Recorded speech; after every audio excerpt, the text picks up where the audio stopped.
Hola, Dios te bendiga, qué bueno que estás aquí conmigo en el canal de YouTube o me estás escuchando en el podcast. Es un privilegio contar con tu atención. Gracias por todas las sugerencias, comentarios, likes, shares y todo. Ustedes han ido construyendo esta comunidad y la verdad es que me da la energía como para dedicar el tiempo y compartir un poquito de cosas que van a quedar para la posteridad. Gracias. Pregunta.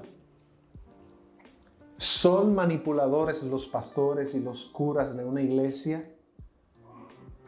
La respuesta, eso fue un efecto especial que ustedes oyeron ahí. La respuesta es sí y no. La respuesta es sí y no. ¿Por qué sí? Bueno, porque todo el mundo utiliza el poder para manipular muchas veces. ¿Por qué no? Porque no podemos generalizar, no podemos decir que todos los líderes de una iglesia son manipuladores, pastores y personas en autoridad. Ahora, hay un caso espectacular, fantástico, que está en la tercera epístola de Juan. Voy a leer de la Reina Valera, verso 9. Yo he escrito a la iglesia. Esto es Juan, que le escribe a Gallo contándole de ciertas cositas y le dice, pero Diótrefes, oiga bien, un nombre grotesco, Diótrefes, al cual le gusta tener el primer lugar entre ellos, no nos recibe. Por esta causa, si yo fuere, recordaré las obras que hace parloteando con palabras malignas contra nosotros. Y no contento con estas cosas, no recibe a los hermanos y a los que quieren recibirlos, se lo prohíbe. Oiga, se lo prohíbe. Al que quiere darle acceso a una persona a su casa, este hombre le prohibía esto y los expulsaba de la iglesia. Oiga, todas estas variables interesantes porque este hombre se consideraba amo, dueño y señor de esa iglesia.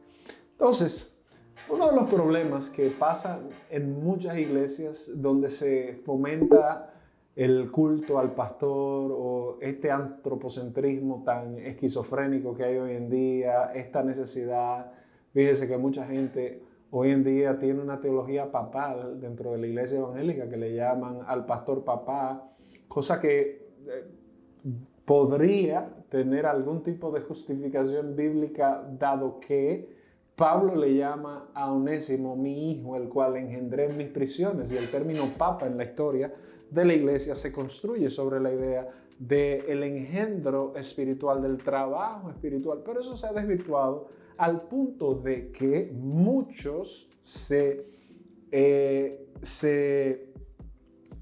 arrogan, o sea, cogen ese cargo pastoral y lo utilizan para manipular, tanto que, lo he dicho muchas veces, honra a tu padre y a tu madre, se refiere a tus padres biológicos, y hay gente que honra más a un pastor y a una pastora que a sus papás y a sus mamás.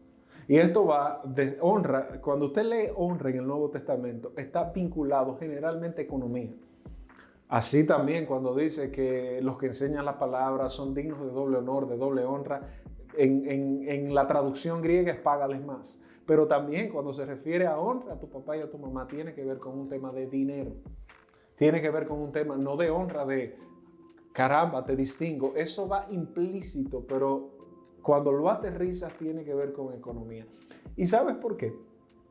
Porque muchos pastores utilizan la iglesia como negocio, muchos sacerdotes utilizan la iglesia como negocio y muchas personas, ojo aquí a esto, mucha gente que se siente en las iglesias, eso es como su droga para ellos poder tener energía para vivir, lo cual también para ellos es un negocio de consumo.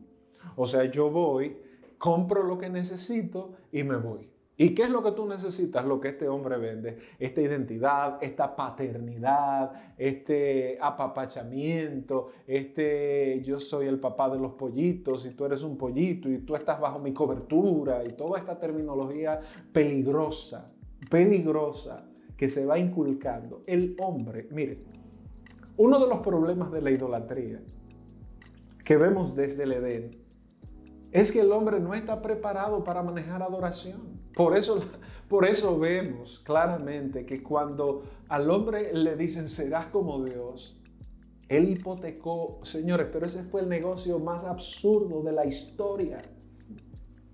Pero los ojos se le volvieron como iridiscentes cuando la serpiente le dijo, serás como Dios.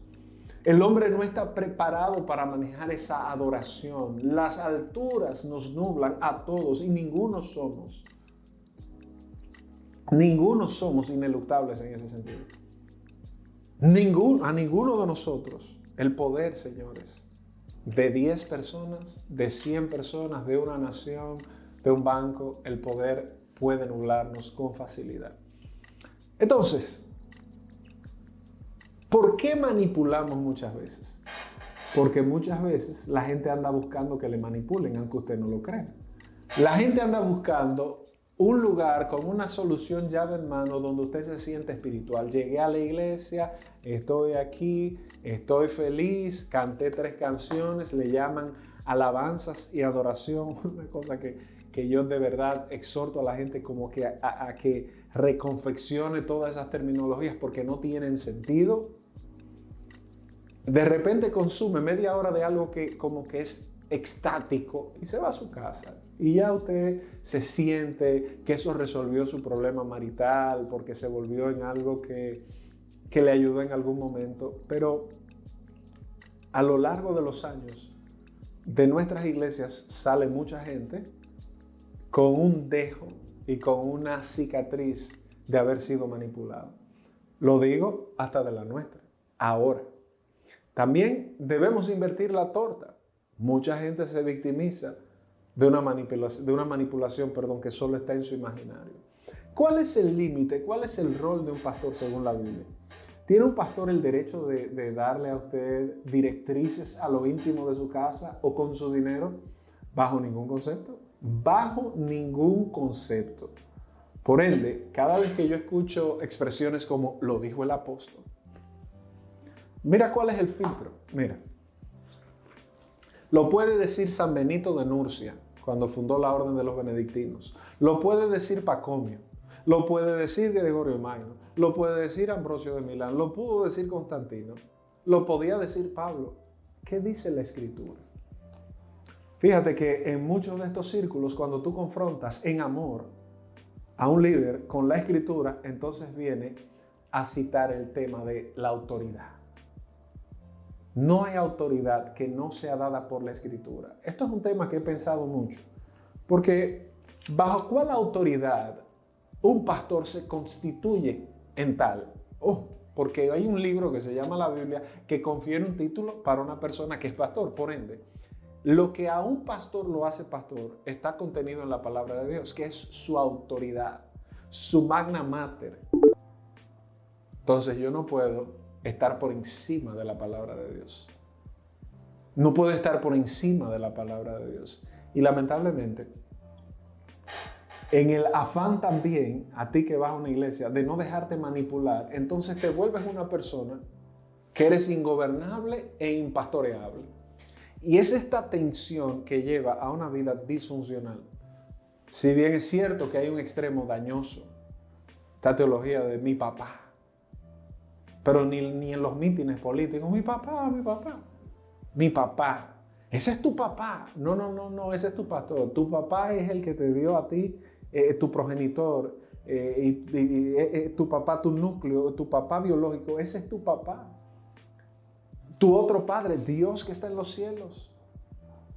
El pastor es un elemento que tú puedes apreciarlo como un padre fantástico, que tú puedes quererlo como un padre fantástico, que tú debes respetarlo y honrarlo. Sí, la Biblia lo dice, Hebreos 13, léalo el capítulo completo, verso 7, verso 17, honre a los pastores. Sí, ahora hay una línea. El pastor no me dio permiso, pero usted es un individuo, libre, soberano, independiente.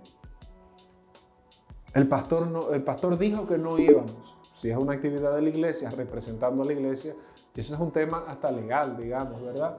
Pero usted hace con su vida lo que usted considere. Tenga cuidado con eso también.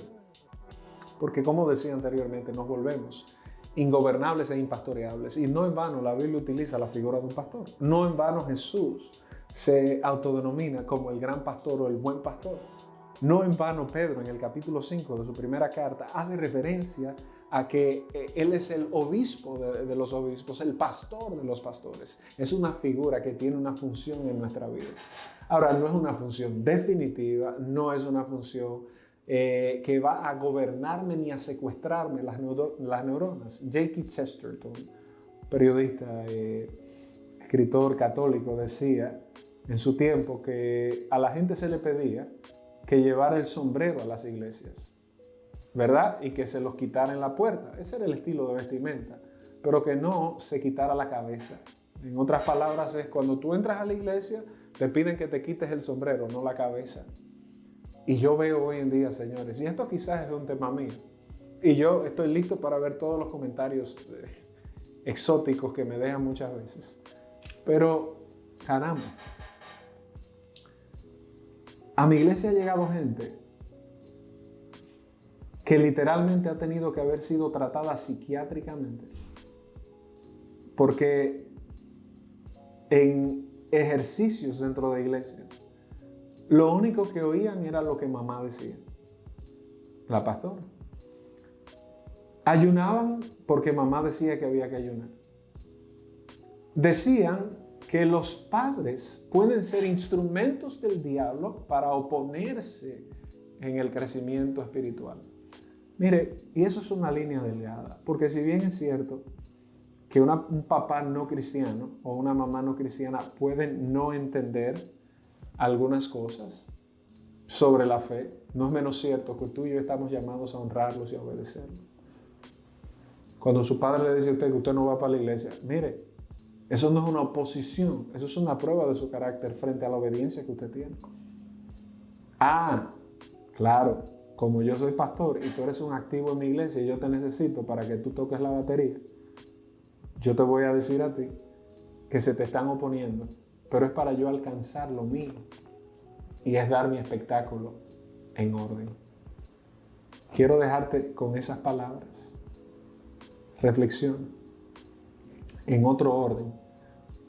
¿Por qué un pastor no puede hablar a tu vida hoy en día? Ya me di duro a mí y le di duro a los de mi clase. Sacerdotes, pastores. Toda la defenestración que tú quieras poner. Ahora, ¿por qué tú eres una persona tan independiente del cuerpo de Cristo que has confeccionado tu propia manera de vivir la vida cristiana? Hoy en día ya no se te puede decir que estás mal porque de repente dices me voy de la iglesia.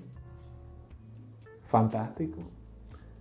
Hoy en día las diferencias ya no se resuelven bíblicamente como todo el Nuevo Testamento plantea, sino más bien no solo que terminamos una relación clerical y cristiana, sino que también nos quedamos enemigos. Enemigos. Porque decía un pastor aquí en República Dominicana que el dominicano sabe iniciar muy bien las relaciones, pero nunca sabe terminarlas. ¿Por qué tú te consideras una persona impastoreal? Yo creo que hay libros que le han hecho daño a la generación pasada. Libros como el de Autoridad Espiritual de Watchman Nee, libros y no solo desde esa generación. Si usted se va a personajes como Ignacio de Antioquía, que tenía una obsesión, y yo creo que fue un gran hombre en el siglo II, pero tenía una obsesión por el obispo, o sea, el obispo era prácticamente Dios en la tierra. Cipriano de Cartago pensaba exactamente lo mismo. Somos todos falibles, y ahí está el Espíritu Santo y la palabra de Dios. Esta espada corta para el lado mío, de si yo manipulo, si lo estoy haciendo, si estoy sugestionando vidas por un cargo, pero también tú, si en tu pensamiento hiperhumanista, liberal y excéntrico, te estás perdiendo de ser una persona pastoreada y llevada a buen pasto. Si este video te gustó, espero que le des like, que lo compartas, que comentes.